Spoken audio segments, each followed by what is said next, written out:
Hi, I'm Wes Chester, Director of the Expressive Arts Institute, and I'd like to welcome you to another in our series of lectures on the basic theories and principles of expressive arts therapy. Dr. Judith Essex is the founder and director of the Institute here in San Diego, California. She holds advanced degrees in dance therapy, marriage-family therapy, and expressive arts therapy. She's been in clinical practice as an arts-based helper since 1972 and has worked with embodied principles to help adults, children, couples, and groups through expressive arts therapy, education, and coaching. Today's lecture is Touching the World, Embodiment, the Senses, and the Aesthetic Encounter. So we know that we are the stuff of the earth. We are not different from the earth. We are the part of the earth that is conscious. And what I'm interested in, and what I think you're interested in, is how this notion of embodied consciousness helps us with the aesthetic encounter in the art making. Our senses are multiple intelligences, and they are our communication modalities. We communicate with and through our senses, and this is the beginning of art. The arts are the intermediaries between us and the world. The senses are the opening through which the world enters, and the arts are how we respond. So it's this back and forth relationship. Educating and sensitizing these avenues of knowing and expression greatly increases the possibility of moving from ordinary reality, or what we sometimes call literal reality, to the liminal space or the realm of imagination. This is where we are most likely to encounter images that speak to us. And I want you to remember here that sound is an image, movement is an image, action, installations, all these things speak to us as images and metaphors, right? So part of this is important because when we move into the liminal space, the imaginal realm, our inner life, our psyche, the life of soul is stimulated and nourished. James Hillman refers to soul death as a departure from this rich, nourishing part of our lives. When we lose our creative spark, we are nothing but a hulk, right? A husk paying the phone bill and getting our tires rotated. Well, that's no way to live. We have to do those things, of course, but that isn't what propels us forward to our authenticity. When we paint, we speak in color and line. When we make music, we create worlds of sound. And it both takes us away from our ordinary lives and reflects something back. Poetry gives voice to the things we need to say, but don't fit into ordinary conversations. Many of us know that the arts can say what ordinary language cannot or isn't allowed to say, because our images are the speech of the soul, as Hillman calls it. And when we enter kairos, when we decenter, we flow, and we lose track of ordinary time. There we can commune with our angels and do things we might not ordinarily do. In those moments, I feel we move the boundaries of ourselves. We get bigger and we create ourselves anew. And for a short time, we are numinous beings. And this is possible and so potent, it is crucial to understand something about the senses. Now, I know we know things about the senses, and all the things I'm going to mention today, you're going to go, yeah, I knew that. But I think the enumeration is exciting.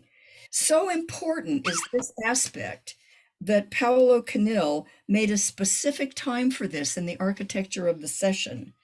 There is a specific time and named this process. I'm talking about sensitization. where we move from the counselor's chairs into the studio. And this is the first thing you do, really, as you move from conversation into what might turn out to be art making. It's the first thing you do in studio time and space. In one of our last conversations, Paolo and I discussed the term warming up. And we both preferred the term sensitization because we want to awaken the senses used. And to my way of thinking, based on what I'm going to talk to you about, a whole session can be built around this kind of decentering, this sensitization, this awakening, this education. We would call this play with the materials. I call it also feeding our aesthetic hunger.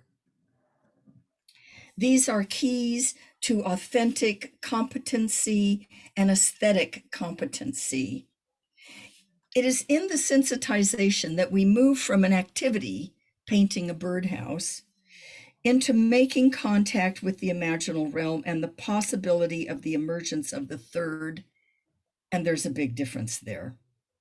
So I like to think of our senses as being hungry.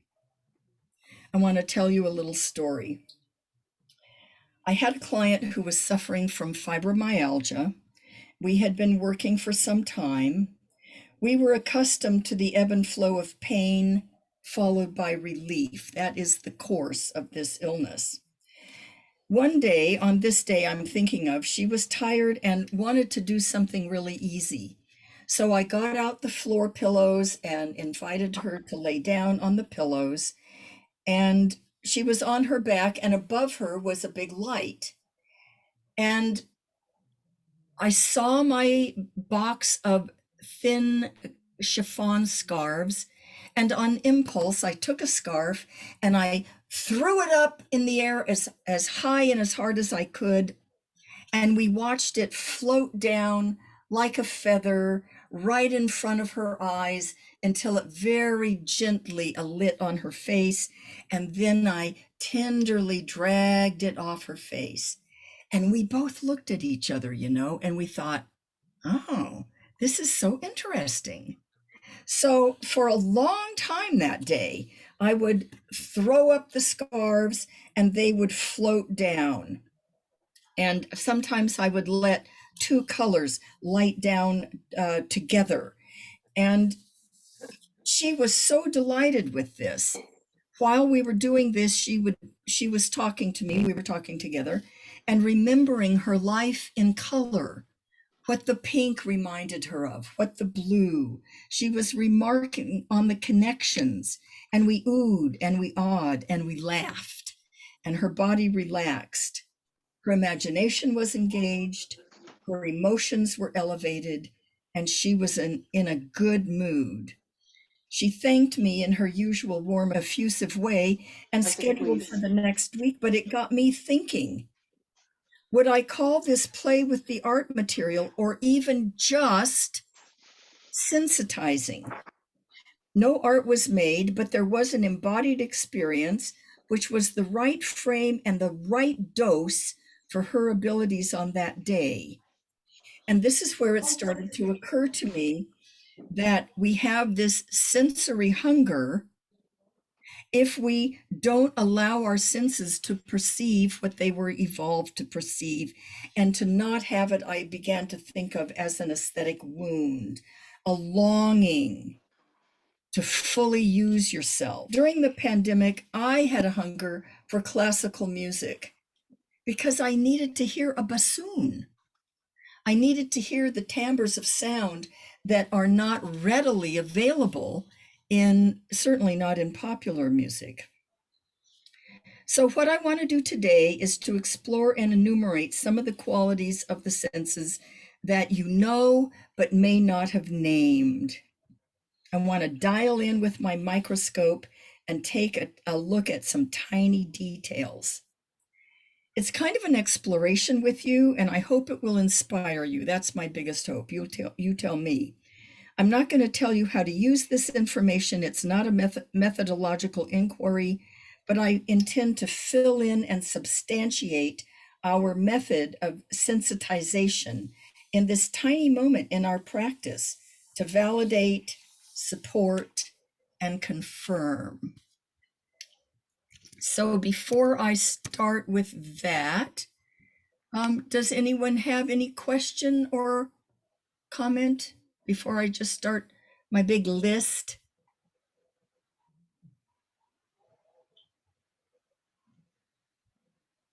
Going once, going twice. I guess Ingrid here. Yeah. I guess I just want to say that this the image or the sensations that came to me when you mentioned that the senses are hungry. Yeah. Like it makes total sense as a departure point to look at how we relate with things. Because you've mentioned just a few minutes ago, you said like maybe there was no art that was made, but one way that I've been talking with skeptics, let's say, about expressive arts therapy. What? Yes, I know. So like a fellow therapist who said that, oh, I don't do art and I have no sense for art and I this and that and the other thing. And we were on a walk and we looked and I started asking her about the colors and the light and how things hit whatever and the wind and this and that. And it was like an embodied experience. And she didn't name it hunger, but she expressed it somewhat like that. Like she said, I didn't know I needed this. And we didn't make any art. And I told her, you just made art. You composed a scene for me that I was not able to see because my experience is different. The way you describe our environment has painted a picture for me that is different. Yeah, so, yeah. I don't know. I can go on, but I just want to say that. No, Thank you for that. Yeah, well, I'm glad that you mentioned that because as I said, I don't expect to really plow any real new territory, but rather to go back and glean and pick up the things and give them validation and honoring by lifting this humble moment into our consciousness. Any other, let's see, I thought I saw no, was it? Oh, no, it was Galit. Did you have a comment, Galit? I did actually in the same line of the hunger of the senses. I work with that a lot with clients, and for some reason I didn't think about it in these terms, but it's so much needed, and it's so actually crucial to the work that we do. Exactly. Now, not only that, we live in a society that pretty much all of us are hungry in that sense. I totally agree, and thus my topic. I feel like one of the things we can do as expressive arts therapists, coaches, or educators is to pay attention to that tiny moment and maybe not rush by it to paint the birdhouse. It's not really the product. Of course, we honor the product. There's a whole other Yeah. But to pay attention to that. And Ofra, you wanted to say? It's not an expressive arts experience. It's when I was teaching art in school, in elementary school, with young kids. And I used to make ragdoll with them for the story of the gold rush, just to go with the history of the gold rush. And when I used to ask them in 6th grade, what was your favorite project during the years, they all would say the ragdoll. And what it made me notice is its hunger for senses, but especially textile. Because now in this generation of iPad and computers and iPhone, it's even more. Because we don't touch things. When I was a kid, I used to touch fabric. And so it's a huge hunger, and it starts in a very early age. Yeah. Okay, I agree. And let's rock on. So let's talk about the haptic senses. I have, you know how I have these little mottos: the more you touch, the more you feel. All of the senses have a safety function, like, ouch, that's hot, as well as an expressive and delight bringing function. And all the senses can be increased and educated with practice and exposure. So the more you touch, the more you feel. This is a function of skin on the whole body, but the hand is home of the haptic senses. And we have many different sensing cells to help us distinguish the textures and everything around in our world, which I'm going to name. We know that by touching, we are touched. By grasping, we learn. Now, here's something interesting. The scope of the haptic senses is only as big as the hand.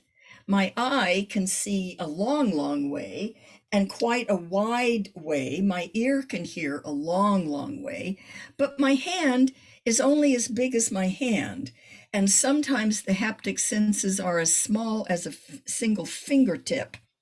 However, the hand gives us information that no other sense can, not seeing, hearing, tasting, smelling, or even moving. But touch is now called haptic perception, has at least 11 distinct and separate sensings, although completely integrated and interacting. So in order to know what the hand can teach, we have to actively interact with the object with our hands. We have to explore it with our hands as a whole and move it. And the first thing I want you to do is, wherever you are, reach out and touch something and notice the temperature. This is called thermoception. Of course, you know that you can detect hot and cold, but it is now thought of as a separate sense. And in the studio, we might think of touching cool water or ice, using a fan to let a breeze blow on the skin, using a burning bowl to release smoke from the sky and to feel that warmth. Candles, too, provide a warmth. I've done foot washing with warm water. And clay warms as the person uses it. And what I'd like you to do is just add one or two things to that list that you've done that emphasizes thermoception. Next, I'll talk about tacky sticky. In the studio, you have glues and Mod Podge. These things are very sticky. Different kinds of tape, duct tape and gaffer's tape. Wet clay is also very sticky. There's a great love nowadays of a thing called slime. Do you know it?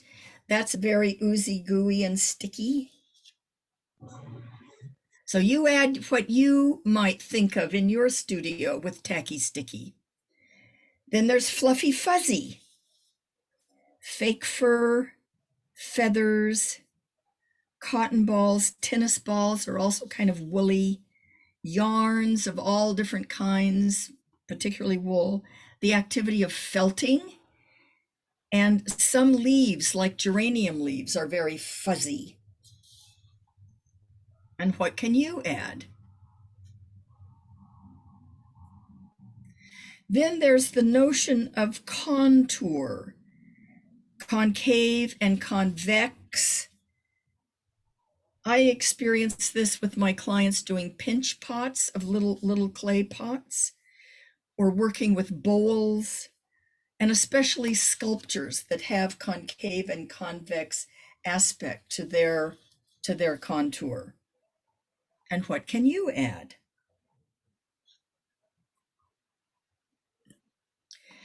Then there's the intelligence called slip and shear. Here we have someone working with, I think that's shaving cream, but there's also wet clay can be very slippery. Fabric on the bias shows us a shear. So ripping fabric also lotion therapy, and slippery bubble soap. I don't think I'll tell that story about the bubble soap. Then we have grasp and grip from tools, heavy tools to holding small objects, beads and buttons. And you add yours. Then there's force and pressure and compression. So that's a notion of hard and soft, both giving and receiving. So this is pushing, molding, and wedging the clay. There's also molding other moldable materials. I use a lot of plasticine, mostly clay, but I also use plasticine. When you're using a brayer to get something to adhere, you're pressing down with a lot of pressure. I will tell you this little story. I was seeing a young woman who was very distraught, and we were on the floor pillows, and she started to draw, but she was too agitated to draw, so she pushed that aside, and she picked up, there was remnants of plasticine already there, and she picked up that plate of plasticine and started warming it in her hands, and then she started pushing and smearing it onto the drawing board. I didn't expect it to be used in that fashion, but it seemed to be working for her. So we continued to talk as she pressed and pushed and smeared it onto the board, and her hands really seem to have their own agenda with this plasticine, this force and this twisting and pinching. And at the end of a certain amount of time, maybe 20 minutes, there appeared on the board a big angry face. And it was wonderful that the plasticine had been able to be the container for her to express first visually and tactily the anger and upset that she was feeling. It was a container for her anger. Then, of course, there's vibration. I immediately think of musical instruments, the tuning fork here. Ordinary objects, when struck, everything really has a vibration when it's struck. And the vibration can also tell you something about how hard or soft it is. In my studio, we've passed out chopsticks and played the whole room on the heating vents and the floor and the windows and the molding, and created a composition of that found sound. It's also fun to have people put their hands on the backs of other people as they're humming or singing, or on your throat or chest or on your head, to hear the vibration in your own body. Then we have rough and smooth, from smooth Bristol papers and plastic transparencies to rough handmade papers or thick watercolor papers. Industrial papers also have their own tooth, tar paper and roofing paper.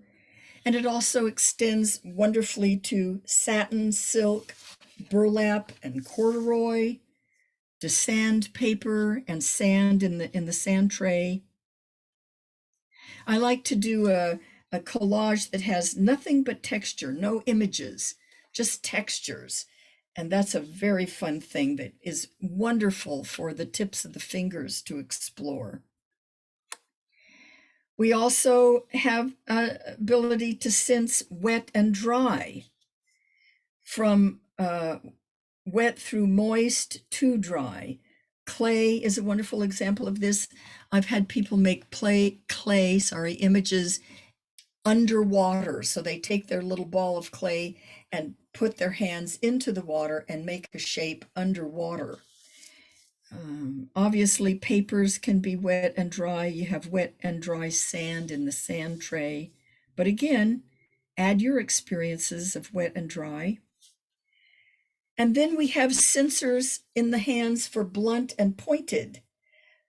So various tools, an awl, a hammer, hand sewing, needles, scissors. Pencils and markers also have points of a certain size that make lines of a certain size. There we are, blunt and pointed. That looks pretty pointy. Then you can have shape and volume. I normally experience this in the studio with sculptures, but there are also other objects that can be explored.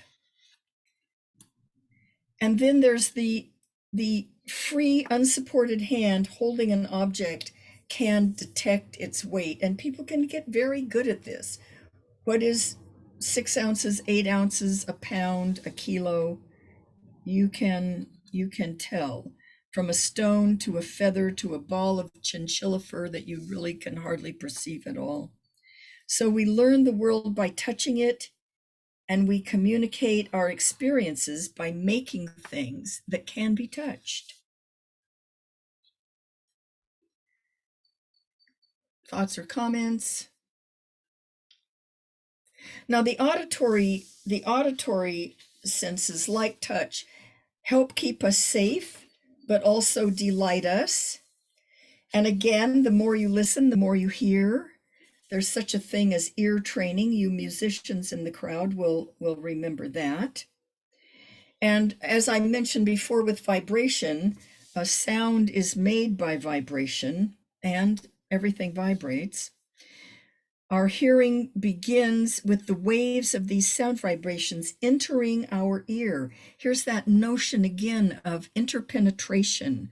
It comes into our body, touching the cilia of the inner ear and making the little bones move, and onward into our brain with chemical transformation.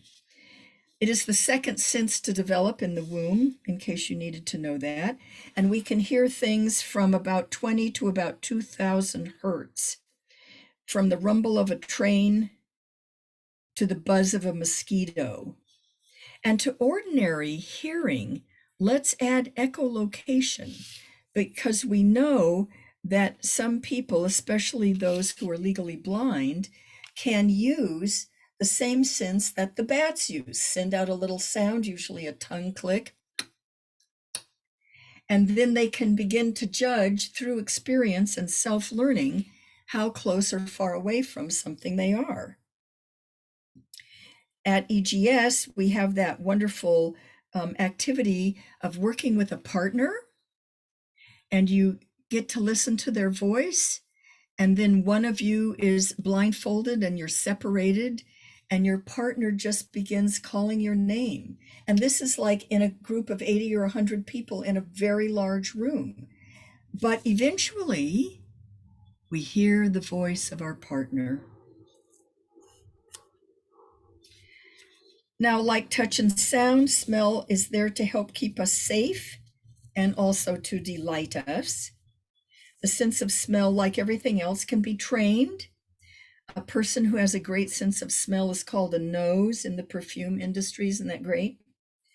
Smell also develops in the womb.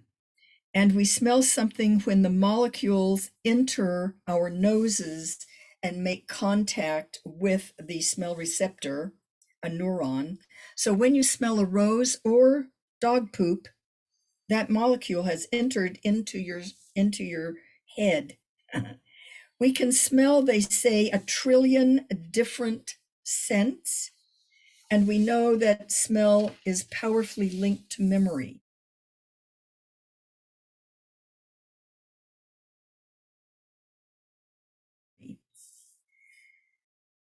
In the studio, I developed something that I'm sure a lot of other people developed. A muffin tin filled with smells. I made this when I was working with older people, some with dementia. So I put a lemon or Joy soap or Johnson's baby oil or vanilla or potting soil into the little places on the muffin tin. and people would pass it around and be stimulated and bring up memories that these substances reminded them of. I also love to use natural materials, flowers, herbs in my studio, but there's also hand lotion. So reach out and see if there's something on your desk or wherever you are that has a scent. And I like people to touch and smell whatever we're using, particularly clay, paper, oil, pastels. They all have some kind of odor. Like touch and hearing and smelling, taste can keep us safe if something is sour or gone off or poisonous.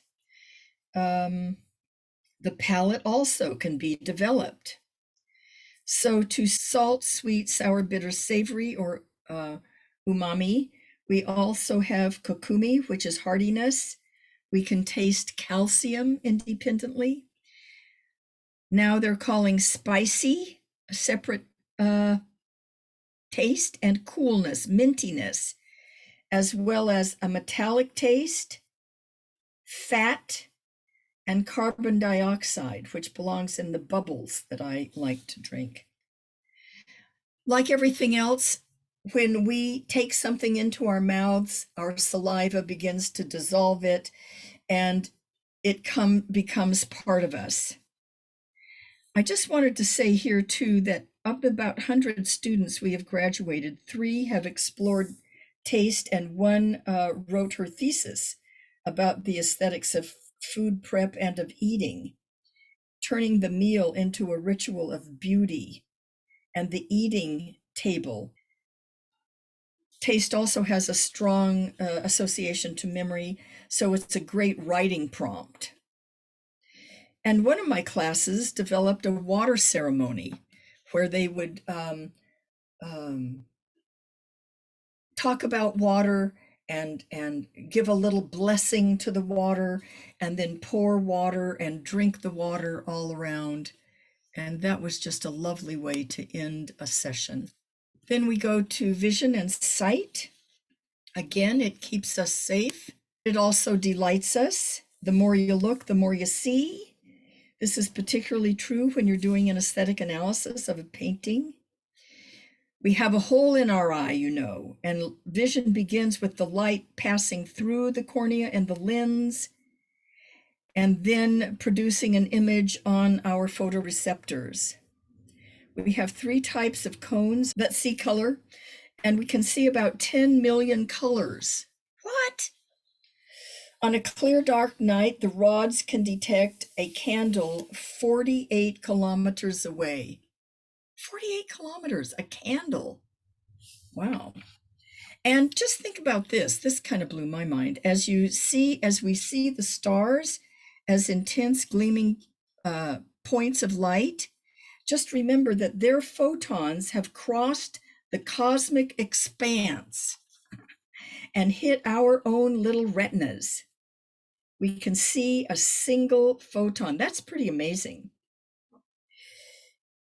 So we can also see contour and edge, so things just don't bleed away. We see where things begin and end.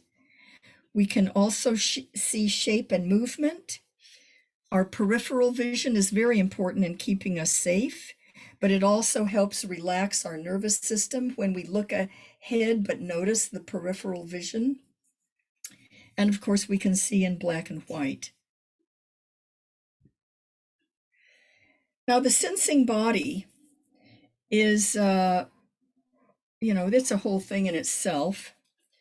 We have our kinesthetic sense, the ability to know the position of the body in space and how the skeleton is moving, postural movement information, tension in and compression of the muscles, and proprioception, which originally was the intelligence of the foot, knowing when we would walk on slippery ice, or how to walk up a set of stairs without looking at every stair and measuring it. It's also why we make little mistakes if the stairs aren't even, and why we sometimes trip on the linoleum.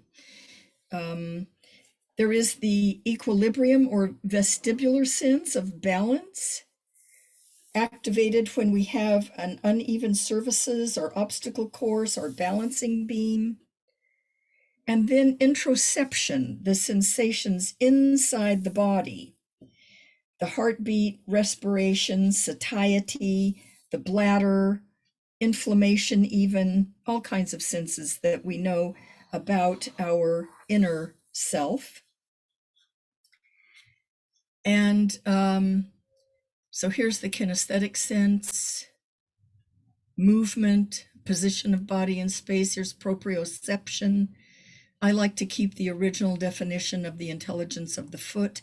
It's also fun to have the foot try to identify objects. We can do it so easily with our hand, but give the foot a chance. And equilibrium, whether you're sitting or here she's walking on a balance beam, but standing, walking on different surfaces.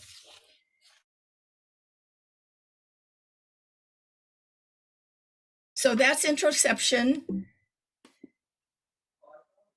And there's equilibrium, and there's proprioception, and here's the kinesthetic sense, and here's the sensing body, and here's sight, and here's taste, and here's smell, hearing, weight, shape and volume, sharpness, moisture, texture, vibration, force, pressure and compression, grip and grasp, slip and shear, contour, fuzzy. Let's stay with the bunny for just a minute. Tacky, sticky, thermoception, haptic senses. Now what I want to do though is have you break out into some breakout rooms and give yourselves a few minutes to compare notes. What do you do with the senses? What did you write down that I didn't name, which I'm sure is just heaps and gobs of things? And how can we honor the senses in this warming up, sensitizing section of our session? An hour is just about what people can manage. But do you want to say anything about what happened?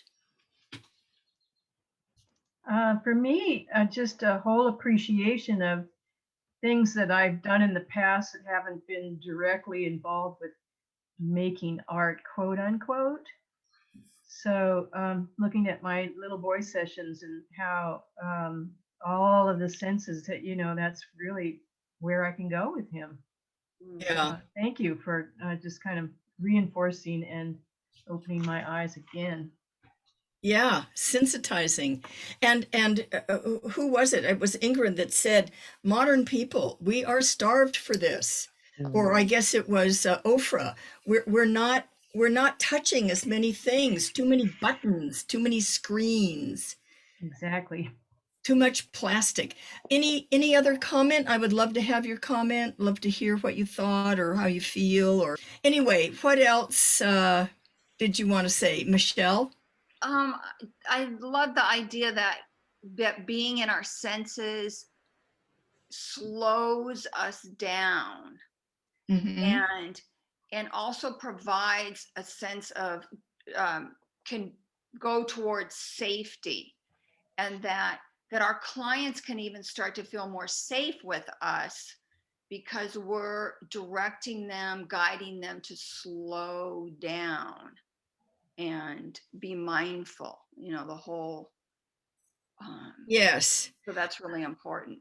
I mean, the great secret to using this, I see you, KK, is to ask the person to direct their attention, because things can happen that people don't notice. And so if you're breathing, ask them to direct their attention to breathing. Or if you're touching the wet flower, ask them to pay attention to that moisture. That's what begins to develop their consciousness. They're not just going around sort of blind haphazardly. KK, you wanted to say what? Yeah, I want to add to that because, I mean, you and I, we speak a lot about decentering on many levels and how deep and how liminal we can go. And this reminds me again that sensitizing is already a lot to help people access their whole human being, the avenues of knowledge that is not only the rational linear thinking.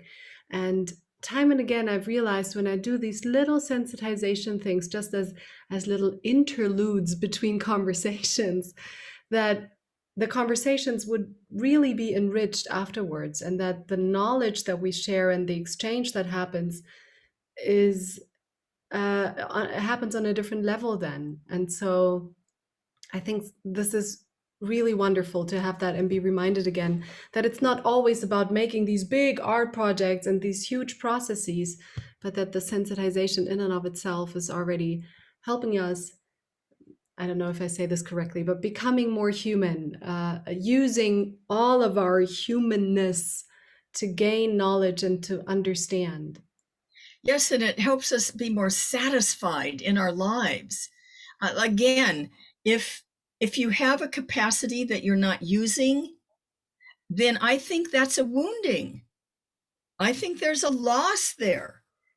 And that's why it's so energizing and nourishing to, like I said, I want to listen to classical music because I need to hear a bassoon, because nothing else makes that sound. Yeah, Tish.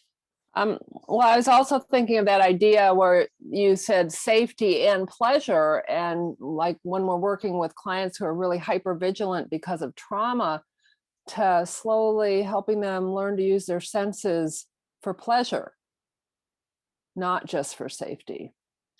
Absolutely. I agree with that. Yes. And of course, trauma, that's a whole other bag of worms. Right. But I do think slowing down, direct the attention, whether you're working with a traumatized person or someone interested in growth. We don't want to skip over the yummy parts. Right. Are you tasting this? And what about this note? And when you smell a glass of wine, the top note and the middle note, and where do we break it down to develop, in some cases, a connoisseur, but an appreciation of the thing itself, and also of our ability to commune with that thing. And sometimes there are no words. What can I say about the scent of this flower? Oh, so we need this three-dimensionality in our work, I think. And of course, art everywhere, art, all the art. And also the senses are the avenue, the in and the out for the aesthetic experience. What else? I'm a big blabbermouth. I can talk all day. Ofra. So I wanted to say something in this direction. You said the senses are the pathways, the doorways, and it goes both ways. Yes. From the outside inside, which is maybe the enriching part, but and the inside outside, protection and all this stuff. So, I'm sorry. It always happens. Yeah, so it's really enriching, safety. So it's like a dance back and forth. And when we look at it, like we walk the way from inside outside through the senses, and they bring us back experiences, stimulation, enrichment, life. We are more alive, and our inner life. We're not just paying the phone bill, but we have access to our imagination. Oh, good to see you, Isabella. Other comments, or yes, was it Netta? Did you have a comment? No, just saying hello to Isabella. Okay. I just had this other thought. I've seen that rose in your view this whole time, but as soon as you brought my attention to the smell of it, I could smell it. I mean, I could smell my own version of that rose. Right. Well, that is the directing of consciousness is a big part of our work. What we say, what we don't say, where we look, where we don't look. And it can make a huge difference, Tish. And I mean, I know you know this. I mean, I think you guys know all of this, but it's nice to take a moment to remember that sensitization, it's not just warming up the muscle. It's tuning in the sensitizing the senses. These kinds of talks, I think, are so helpful because we may know them like intuitively or somewhere in us, but to also know them cognitively and have the language is very helpful for me. Thank you. And to name it and to then be more conscious of it. Look, I've seen people in my studio stop at my button bag and just start milling around. And that tells me something. Hungry fingers. You know, or suddenly be fascinated with the paint rack. Oh, hungry for colors, maybe. I mean, you don't always exactly know, but whatever is interesting, we want to go toward that. Yeah.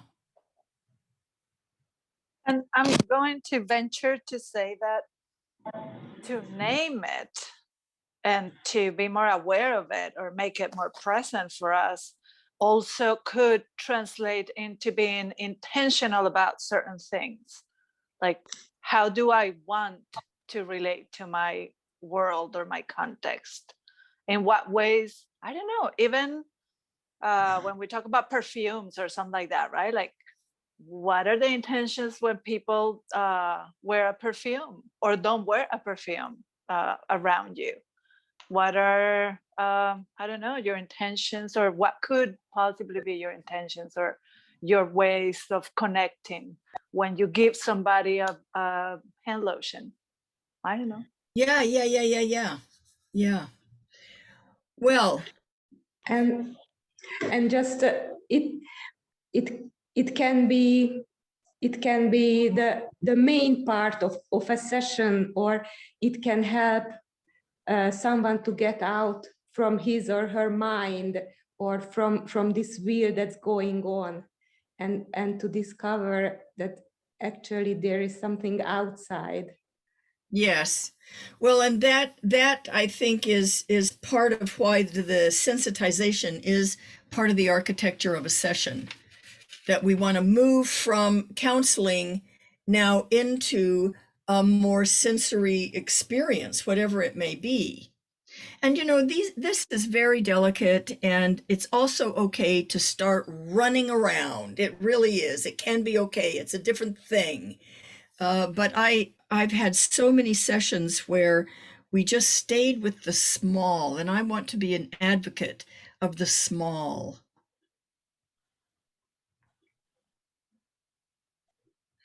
Anything else? Mir? Hi. Hi. I just wanted to say no assumptions.